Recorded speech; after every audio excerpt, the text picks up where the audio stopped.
Welcome to the all-new True Crime Never Sleeps podcast with your host, Larry Leese. Join us every week this season as we dive into the life and crimes of serial killers, from the butcher baker Robert Hansen to the Golden State Killer Joseph D'Angelo.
Week on True Crime Never Sleeps, we cover the Axeman of New Orleans, one of the strangest serial killer cases I've ever read. This guy had a flair for the dramatic. I think you all will enjoy it. Starting in 1918, over a period of roughly 18 months, the city of New Orleans and surrounding areas were rocked by a serial killer that would later go on to be by the name the Axeman of New Orleans. The Axeman was the manifestation of the boogeyman lurking in the shadows of New Orleans, almost exclusively attacking at night, and possibly responsible for 12 attacks and 6 killings in chilling fashion. He only seemed to strike people while they slept in their beds. I gotta say, I love this right off the bat. I love it when serial killers have a fun little thing. I don't approve of them, but I think if you're going to kill a bunch of people, might as well have some fun with it.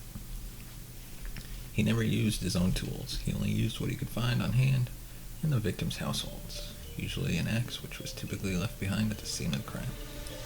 Everybody had an axe back in the day. You know, my biggest takeaway from this case is, why not just throw your axes away? It's literally the first thing I would do. On May 23rd, 1918, at 4901 Magnolia Street, the first suspected Axeman attack occurred.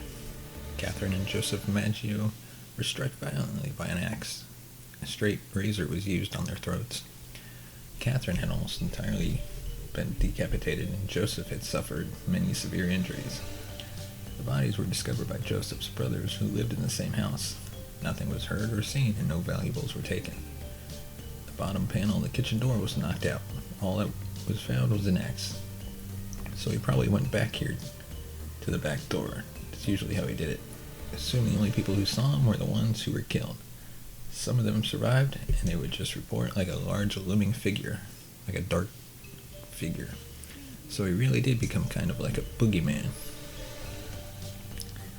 New Orleans fingerprinting was around at the time, but was not yet a standard procedure. A little over a month later, on June 28, 1918, another attack occurred. A severely injured Louis Bessemer discovered by a baker named John Zenka while making morning deliveries. That's sad for a baker. They actually thought he did it. They thought the baker did it. That's why if I ever found a dead body, I don't know if I'd call it in. Or if I did, I'd call it in anonymously. I would not want any part of it, because that's the first person they'd look at. Louis would actually survive the attack, and Anna would survive for another 7 weeks. Before dying, Anna supposedly recounted to the police that a large white man with a hatchet had attacked them. The bottom panel of their bedroom door was missing, and once again a bloody axe was left at the scene. Roughly a month later, On August 5th, 1918, in an undisclosed home location, Miss Ed Schneider was found by her husband in the afternoon at their home. Mrs. Schneider was still alive and rushed to Charity Hospital and would reportedly survive the attack.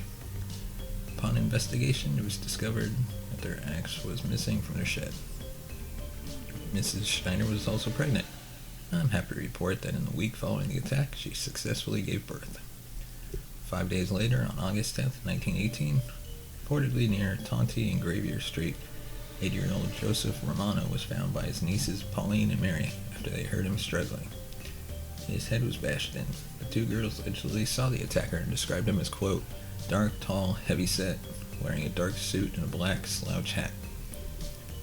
Around this time, August 1918, the New Orleans newspaper allegedly recounted, quote, armed men are keeping watch over their sleeping families, while police are seeking to solve the mysteries of the axe attacks. Extra police are being put to work daily. And when looking at the timeline, it apparently worked. For a while, that is. As nearly 7 months later, on March 10th, 1919, the Cordomiglia family was attacked. Rose woke to her husband Charles fighting the Axeman, a fight that Charles would lose. Rose and her 2-year-old daughter Mary was also attacked. Rose and Charles would actually survive, but their daughter tragically did not. In typical Axeman fashion, the axe used belonged to the family. 5 days later, a New Orleans newspaper called Times-Picayune received a letter from the apparent Axeman. Hell, March 13th, 1919. Esteemed mortal, they have never caught me, and they never will. They have never seen me, for I am invisible. Even as the ether which surrounds your earth, I am not a human being, but a spirit, and a foul demon from hottest hell. I am what you Orleanians and your foolish police call the Axeman. He also goes on to insult and threaten the police, quote, they have been so utterly stupid, so as to amuse not only me, but his satanic majesty. But tell them to beware, let them not try to discover what I am, for it were better that they never were born, than for them to incur the wrath of the Axeman. He also goes on to remind the people that he could be worse, quote, undoubtedly you Orleanians think of me as a most horrible murderer, which I am, but I could be much worse if I wanted to.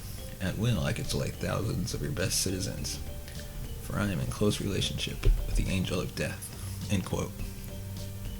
However, the most important clause is a specific threat that would terrify the entire New Orleans community, quote, now to be exact, at 12:15 o'clock earthly time on next Tuesday night, I'm going to pass over New Orleans.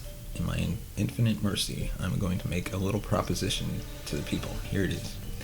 I'm very fond of jazz music, and I swear by all the devils in the nether regions that every person shall be spared in whose the jazz band is in full swing.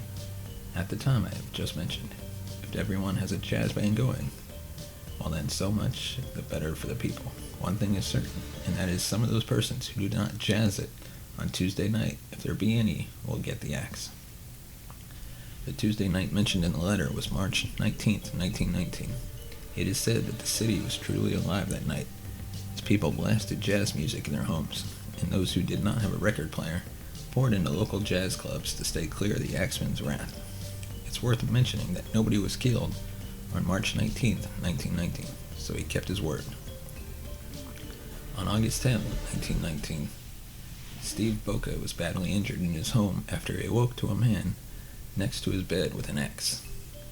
He managed to survive the attack, reportedly staggering to a friend's home, who then called the police.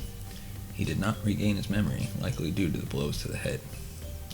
Later that month, or in early September, on 2128 2nd Street, 19-year-old Sarah Lawman was reportedly attacked by someone who entered through an open window. When she regained consciousness, she could not recall details of the attack. About 2 months later, on October 27th, 1919, at the corner of South Scott, the suspected Axeman attacked Esther and Mike Pepitone. Esther reportedly awoke around 1 a.m. to her husband screaming and ran to the bedroom. Her husband's head was struck 18 times and died 2 hours later. Esther saw 2 figures in the bedroom, but could not identify them as they fled the scene. By the way, 2 figures. And now on to the theories of who the Axeman could have been and what happened.